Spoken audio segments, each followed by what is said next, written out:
Buenas noches, Lee. Buenas noches, Lee. Buenas noches, Lee. Buenas noches, licenciado. Buenas noches, Lee. Buenas noches. Bueno. Muy bien, jóvenes, vamos a continuar hoy nuestra clase, nuestra sesión de trabajo, ¿verdad? Con relación a lo que es la estructura de la sociedad internacional, ¿verdad? Ayer nos quedamos con el tema de la polarización, ¿verdad? Como parte de la estructura o elementos de la estructura de la sociedad internacional, ¿verdad? Hasta este momento hemos visto algunos elementos de esta estructura, los cuales son, dentro de esta división, la extensión espacial, la diversificación estructural, la estratificación jerárquica y la polarización. Hoy vamos a ver un par más, ¿verdad? Para cerrar esta parte. Y vamos a hablar del grado de homogeneidad o heterogeneidad de los sujetos del derecho internacional. Repito, el grado de homogeneidad o heterogeneidad. Pero primero debemos de comprender estos términos. Cuando nosotros hablamos de homogeneidad, ¿de qué estamos hablando? ¿Cuándo es algo o cuándo algo es homogéneo? Les pregunto yo a ustedes, ¿cuándo algo es homogéneo?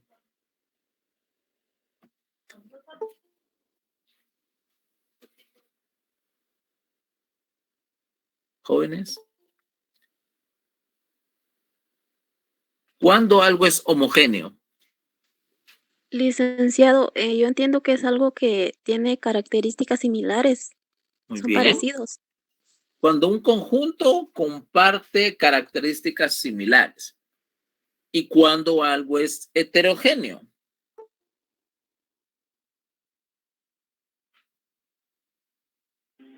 Lo opuesto, licenciado. El opuesto, exacto. Entonces, cuando aplicamos esto a los sujetos del derecho internacional, ¿de qué estamos hablando? Estamos hablando de que la sociedad internacional o los sujetos del derecho internacional cuando interactúan se encuentran condicionados por la presencia o ausencia de un índice de homogeneidad entre los miembros que participan en un mismo tipo de relaciones internacionales. ¿Qué queremos decir con eso? Que existen identidades, similitudes, ¿verdad?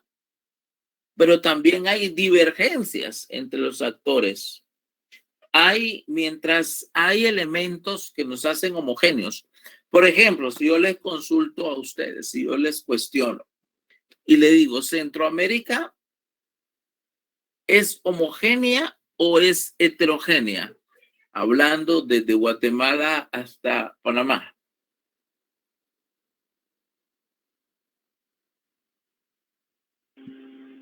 Hasta Panamá es heterogénea, licenciado. Es heterogénea, seguro que es heterogénea.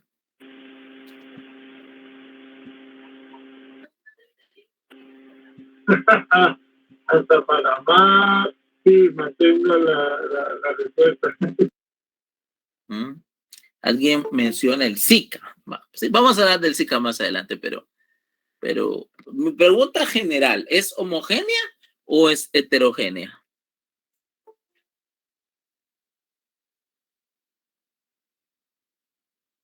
¿Qué dicen ustedes?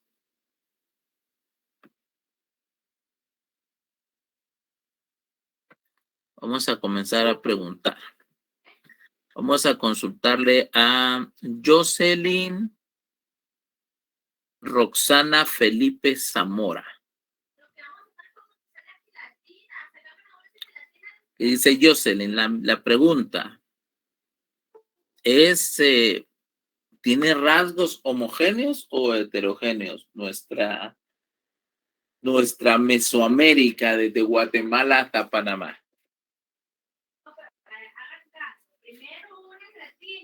Jocelyn, ¿está con nosotros Jocelyn o no está Jocelyn? Sí, licenciado. Buenas noches. Okay. Buenas noches, Jocelyn. ¿Cuál es su opinión? Yo considero que tiene rasgos homogéneos. Ok. ¿Y por qué considera usted que tiene rasgos homogéneos? Porque tiene quizás algunas culturas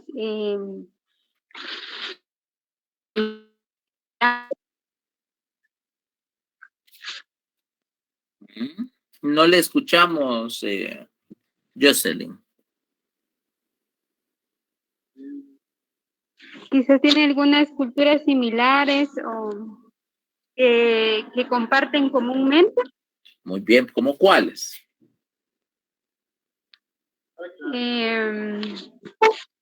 Como la celebración de la independencia, que fue también casi en los mismos tiempos.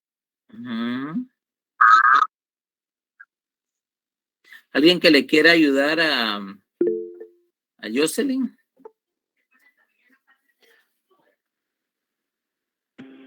Bueno, homogéneamente hablando de características similares del idioma, licenciado, el idioma. Comencemos por el idioma.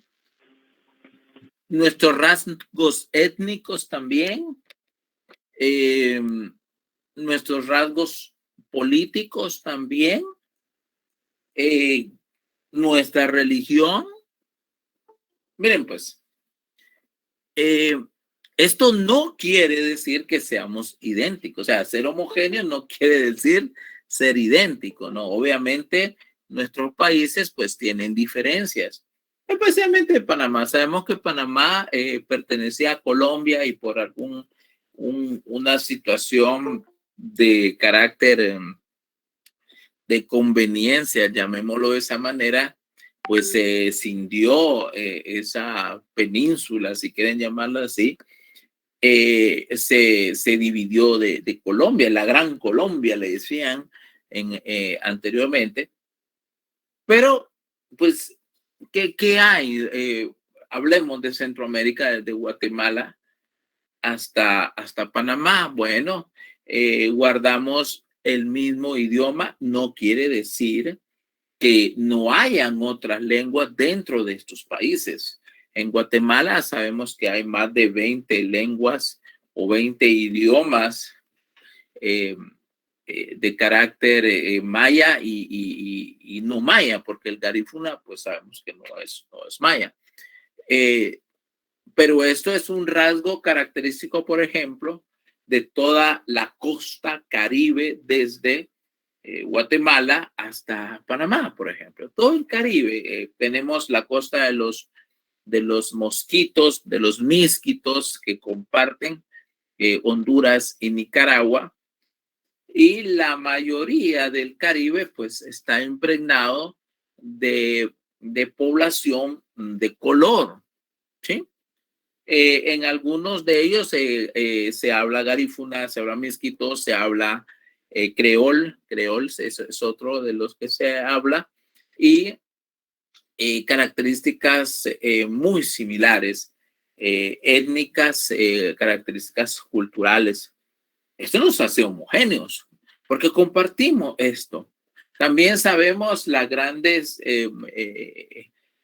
las tres etnias principales que estamos hablando del sumo, del misquito, del garífuna, como queramos llamarle, el ladino y el ladino o mestizo y el de origen indígena, ¿verdad? Y esto está presente en la mayoría de países, ¿verdad? En unos más en otros, pero eso también.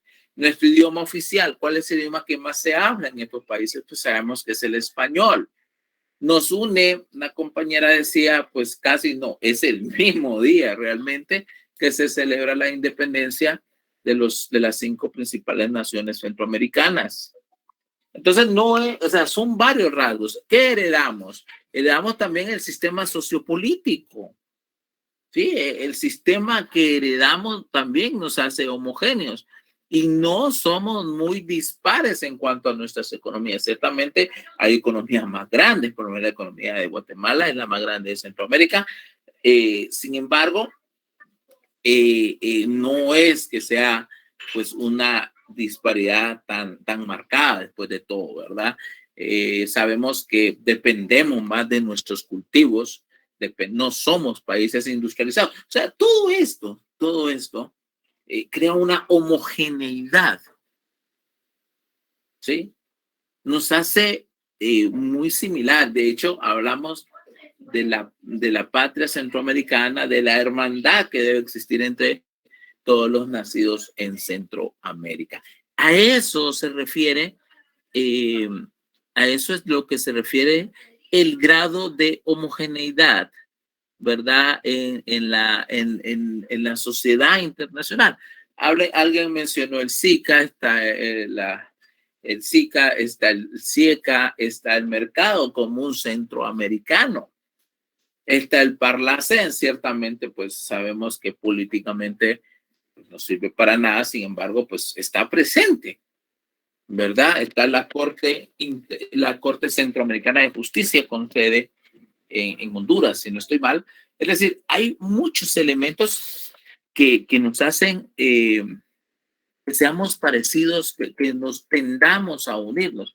Por ejemplo, tenemos el trifinio. ¿El trifinio qué es? O triángulo del norte, conformado por El Salvador, Honduras y Guatemala. ¿Sí? En la historia también tenemos hitos históricos que, aunque ustedes no lo crean, Centroamérica en algún momento se ha unido. ¿Saben ustedes por lo menos algún momento histórico donde Centroamérica, después de la colonia, se haya unido? ¿Por alguna causa? Cuando hablo de unirse, ¿es unir fuerzas? ¿Para la independencia, Lee? No, para la independencia, recordemos que la independencia, ustedes ya estudiaron introducción al derecho. Espero que lo hayan estudiado con el libro Antología de la Historia de Guatemala, y sabemos que la independencia fue más un hecho de los criollos con tal de mantener el status quo del sistema en nuestros países, en las provincias centroamericanas. Pero después de la independencia,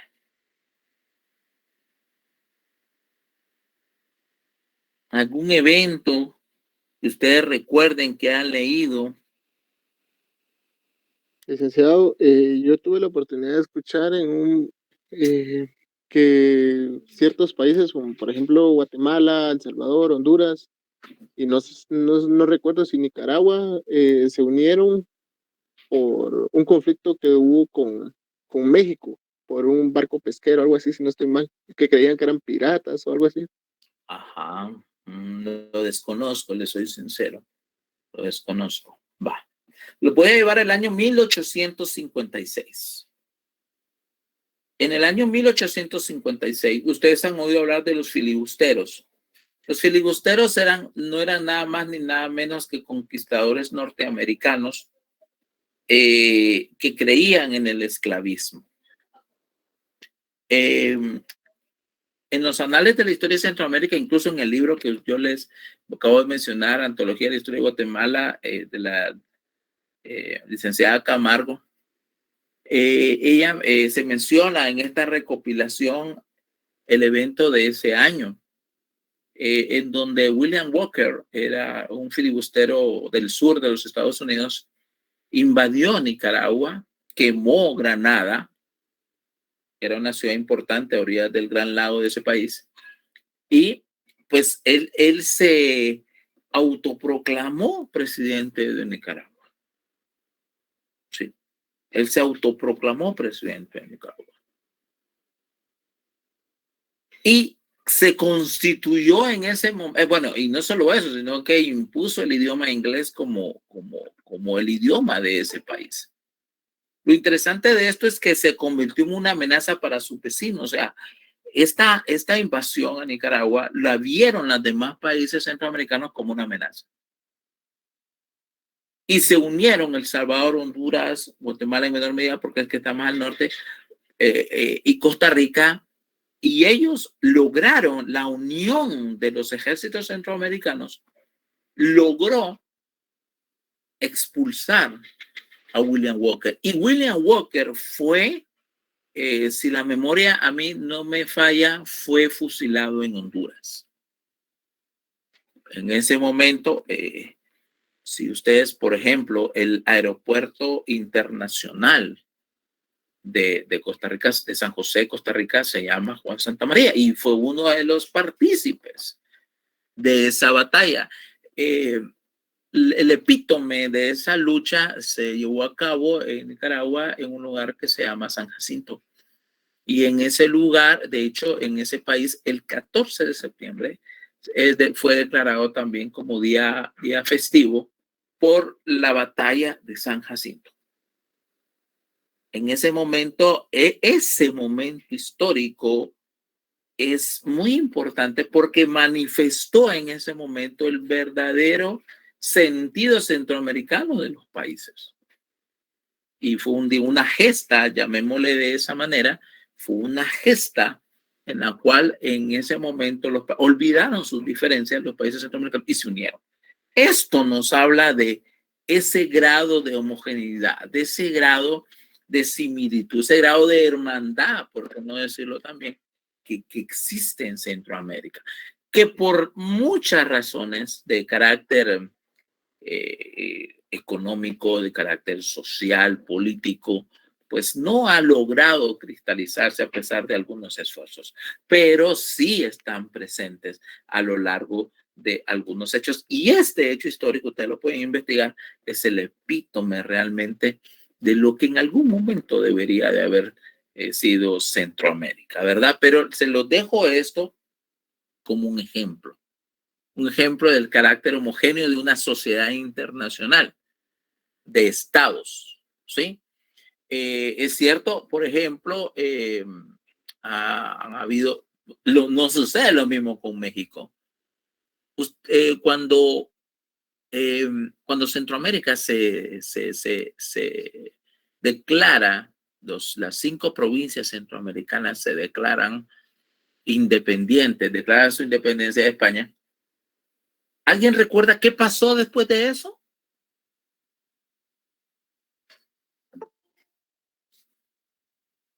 ¿En qué año Centroamérica declaró su independencia?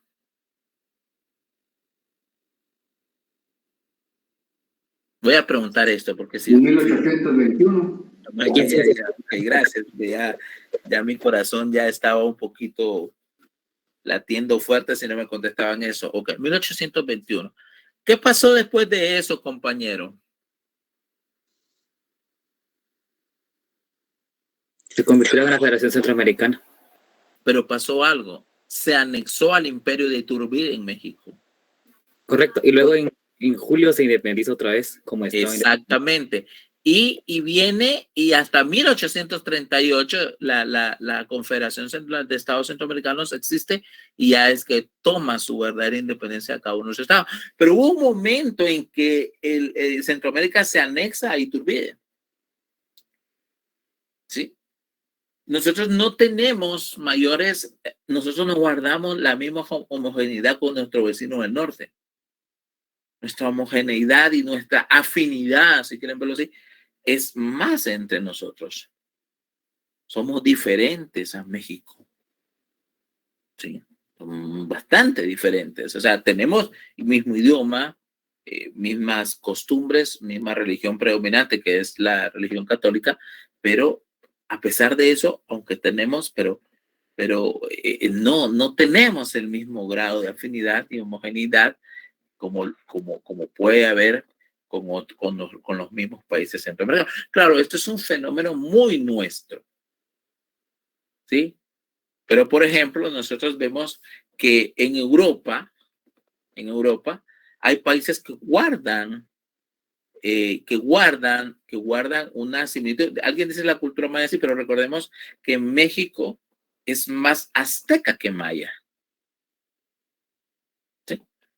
Y son diferentes, o sea, somos diferentes, ¿verdad? Nuestra cosmovisión, a pesar de los rasgos indígenas que nos unen, sin embargo, somos diferentes. Lo vemos también en Europa. En los años, si no estoy mal, 60, 70, en Europa se creó el Benelux, por ejemplo. El Benelux fue una confederación entre Bélgica, Holanda y Luxemburgo, ¿sí? Entonces, ¿por qué? Por ese grado de identidad de ellos.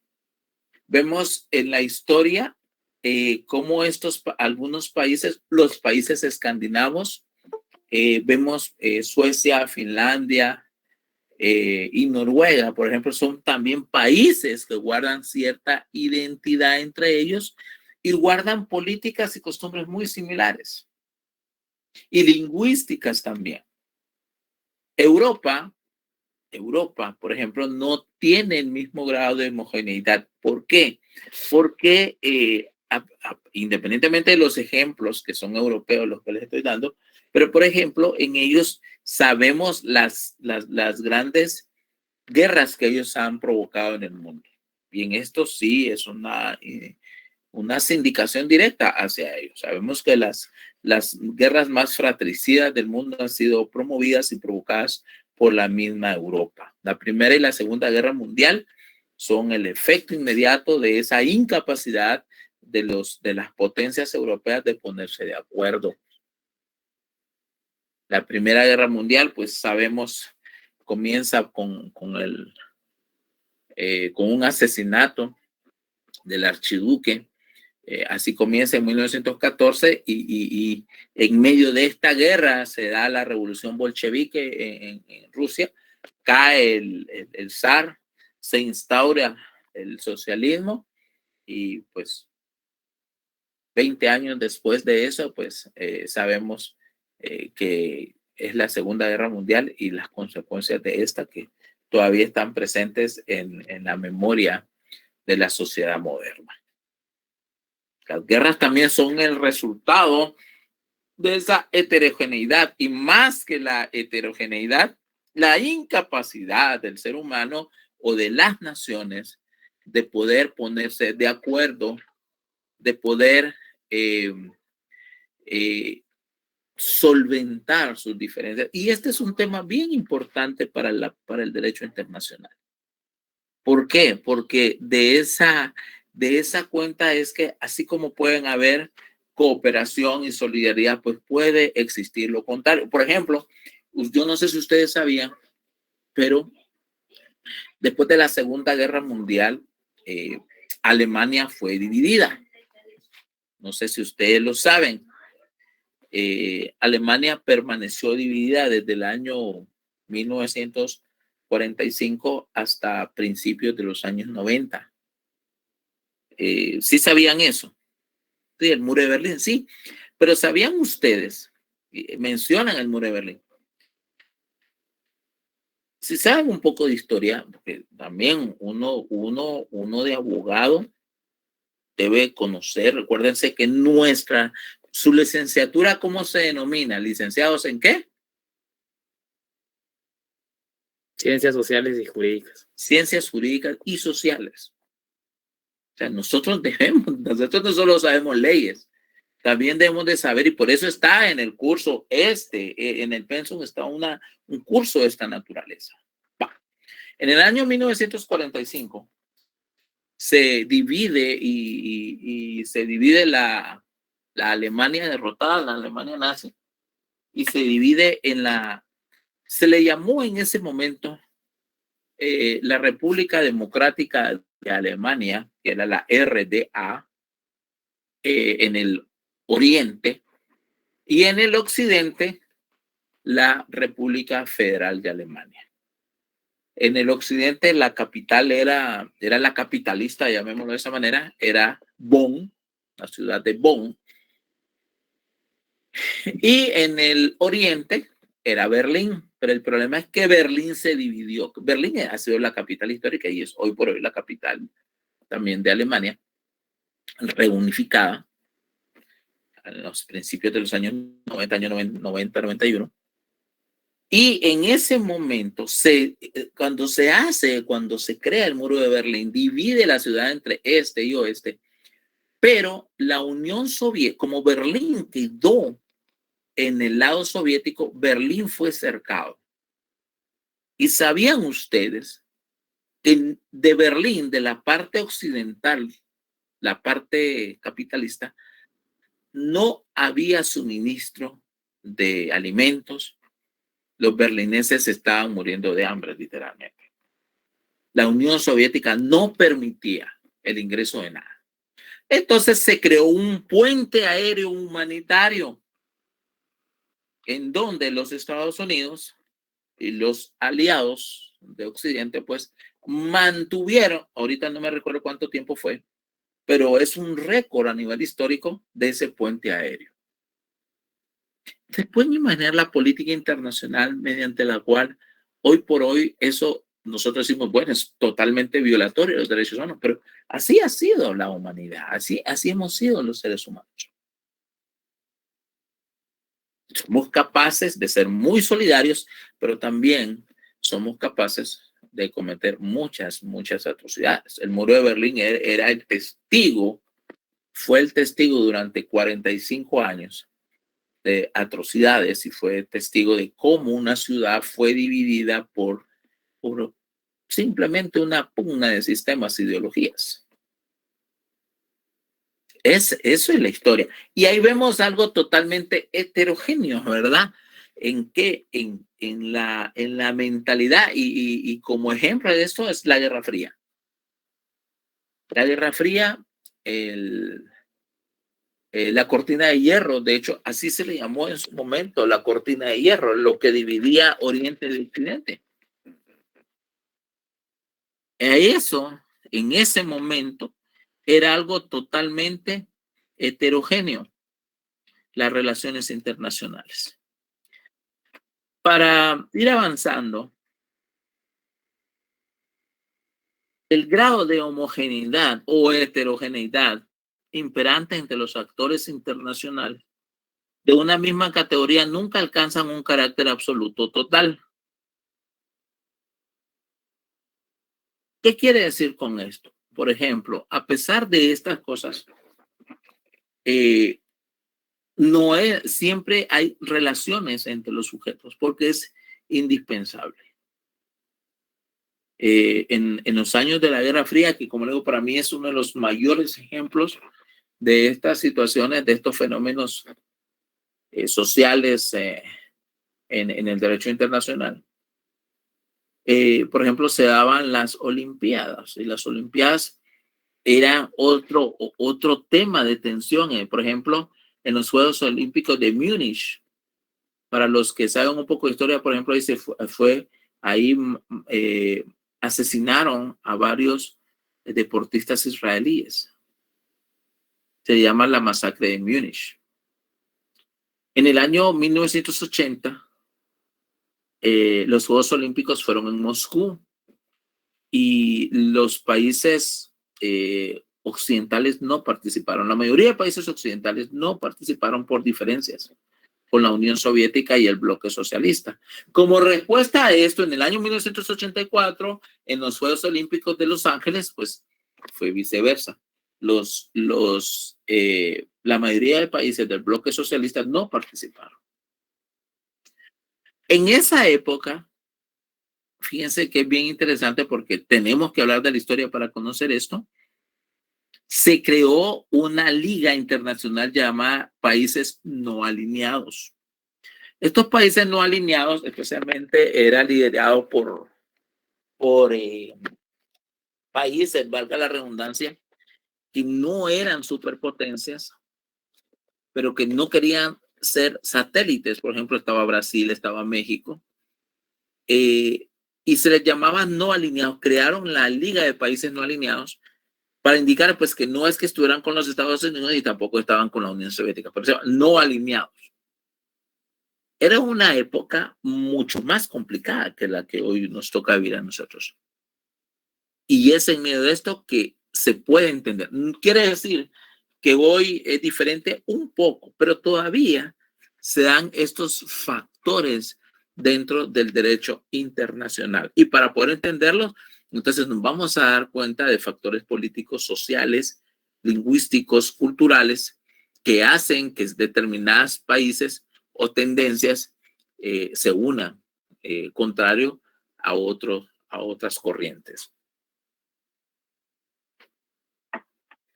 ¿Estamos claros ahí, jóvenes? ¿Alguna pregunta?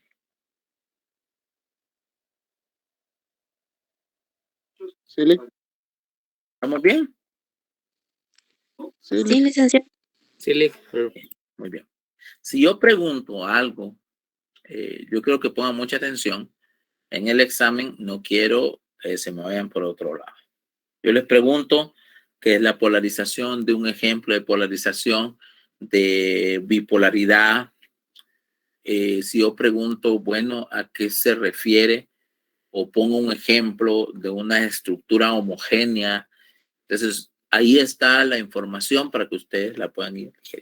Y por último, con relación a estos elementos de la estructura internacional, vamos a hablar del grado de institucionalización. O sea, ¿hasta qué punto han podido institucionalizarse estos sujetos del derecho internacional, verdad? Una anotación, tomen nota sobre esto y lo voy a dictar literalmente. El grado de institucionalización de una sociedad internacional está formado por el conjunto de órganos, normas o valores que, con independencia de su carácter expreso o tácito, son aceptados y respetados por la generalidad de los actores internacionales de una misma subestructura, permitiendo de este modo la configuración y el mantenimiento de cierto orden internacional. Voy a repetir. El grado de institucionalización de una sociedad internacional está formado por el conjunto de órganos, normas o valores que, con independencia de su carácter expreso o tácito, son aceptados y respetados por la generalidad de los actores internacionales de una misma subestructura, permitiendo de este modo la configuración y el mantenimiento de un cierto orden internacional. ¿Qué quiere decir esto? Este concepto traduce, por tanto, el nivel de entendimiento, claro, el nivel de entendimiento entre los países, y el consenso social que impera entre los miembros de la sociedad internacional a la hora de crear, participar o modificar sus relaciones mutuas. Miren, pues, del grado de madurez en la política y derecho internacional que adopten los países o estados, en el grado que estas entidades logren aceptar de forma madura la existencia de instituciones y someterse de alguna manera a ellas, es en esa medida, es en esa estructura, llamémosla de esa manera, que esa sociedad va a ir alcanzando su institucionalización. ¿Qué es lo que queremos decir con esto?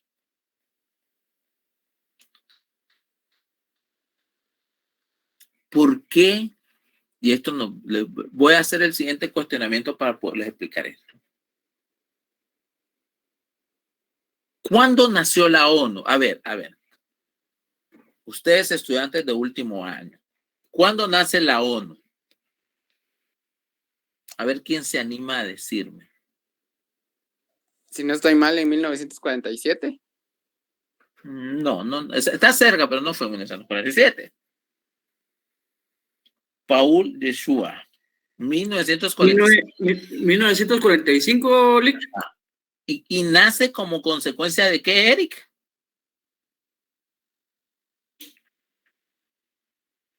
¿De la revolución, Lick?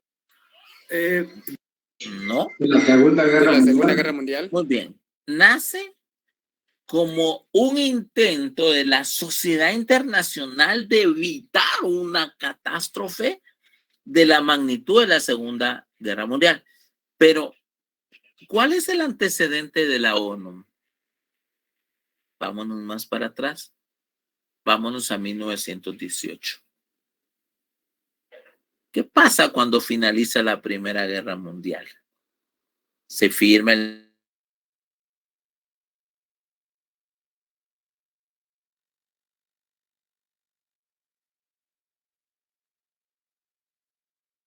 Alemania, donde le castigaron, donde pues todo el peso del perdedor se lo llevó a Alemania.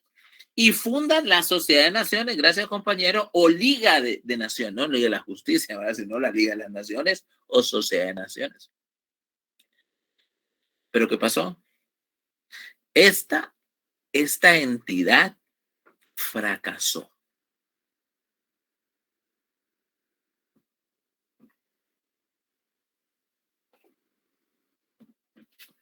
Esta institución fracasó.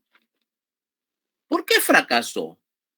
Porque no hubo voluntad, porque no había coercibilidad, porque fue una entidad que sí, ciertamente sirvió, y de hecho es en la Sociedad de Naciones que nace la OIT, que la OIT es más antigua que la ONU, porque nace en la época de la Sociedad o Liga de Naciones.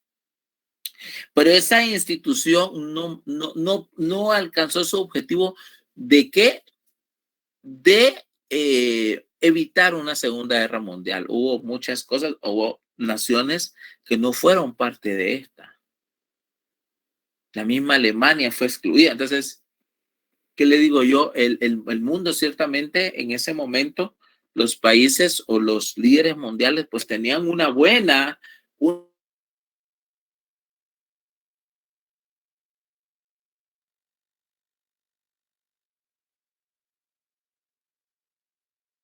Por eso en otra guerra, en la Segunda Guerra Mundial, de donde de sus cenizas nace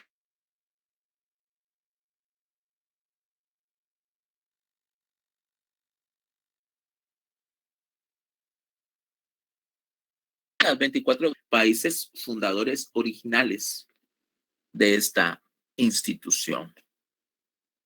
Pero de ahí nacen otras instituciones. ¿Sí? Muchas instituciones. Un ejemplo de ellas, un ejemplo de ella tenemos la Cruz Roja Internacional.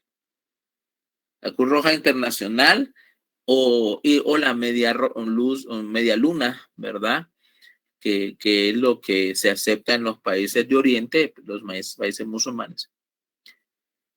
Es en ese momento en donde las instituciones pues van ganando ese lugar donde sus normas, donde su presencia se toma como de respeto, no solo para una nación, sino para el conjunto de naciones. En la medida que la sociedad internacional va aceptando la creación de sus instituciones, aceptando su jurisdicción, va aceptando sus normas.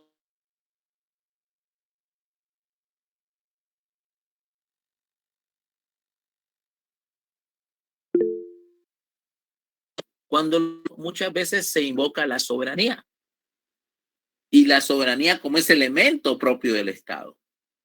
Pero es donde ya viene la discusión, dónde termina la soberanía y dónde comienza el jus cogens. Es ahí la pregunta. Sí, Evelyn, levantó la mano. Sí, licenciado, perdone la interrupción, es que se está entrecortando la llamada y por ratos no se le escucha. Pero no puedo hacer nada, joven. Gracias por avisarme, pero pues ¿qué puedo hacer yo? Ahí sí no sé. Permítame, pues yo tengo mi internet bien. Bueno, pero ¿sí me escucharon o no me escucharon? Porque si no, yo me emocioné hablando un montón y no me entendieron. Sí, precisamente eso pasó, habló bastante y como que cortaba por lapsos de 7, 8 segundos, no podíamos como que tomar el hilo de lo que estaba hablando.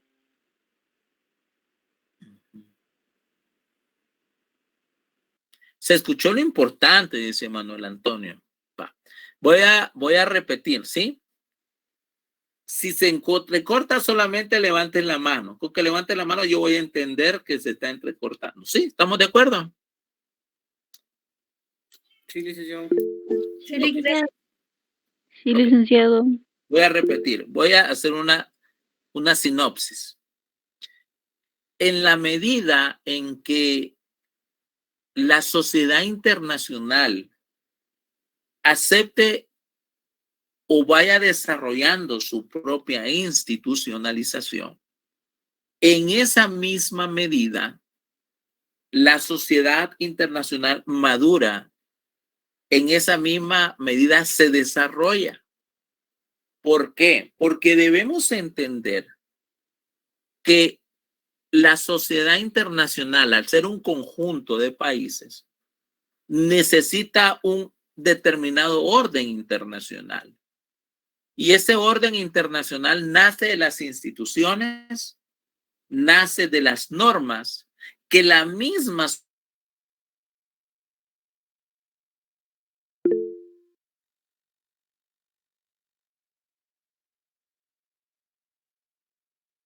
violaciones a derechos humanos.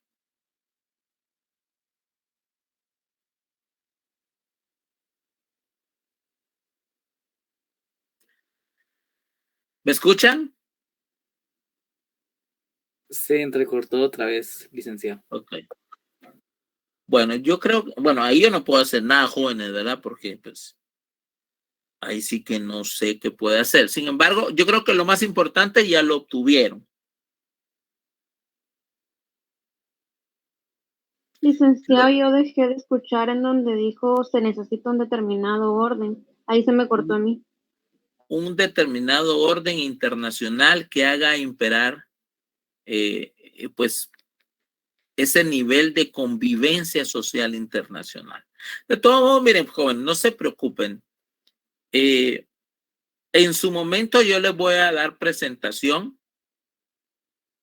una presentación donde resumimos estos temas con independencia, pues, obviamente, de las cátedras. ¿Le parece? Sí, licenciado, gracias. Vamos a ver hasta aquí porque yo me emociono hablándoles y si no me van a entender, entonces, ¿para qué? Entonces, de plano el internet, ustedes saben qué pasa ahora, cómo es esto. Vamos a dar hasta aquí. Voy a dar por finalizado lo que es el tema de lo que es la estructura. La próxima semana vamos a ver el objeto y las relaciones internacionales. ¿Oyeron? De acuerdo, licenciado. De acuerdo, licenciado. Muy bien. Buenas noches, Entonces, Lic. les voy a dejar una pequeña investigación. Tomen nota.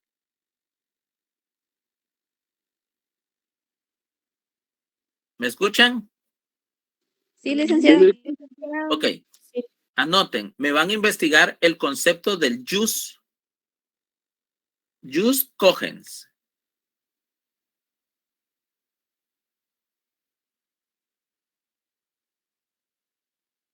¿Me escucharon?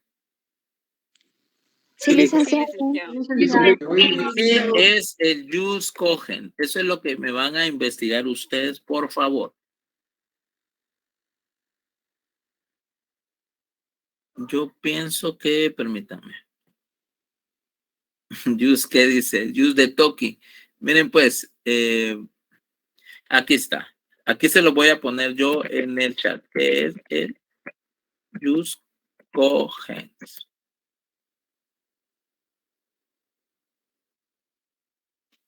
Esa es, me van a traer, no es una gran investigación, solo que, o cómo se define el jus cogens, que es un concepto de derecho internacional público. Sí, estamos. Sí, licenciado. Y lo vamos a discutir aquí en la clase. ¿Oyeron? Que pasen un feliz fin de semana y que Dios me los bendiga a todos. Gracias, licenciado. Igualmente. Buenas noches. Gracias.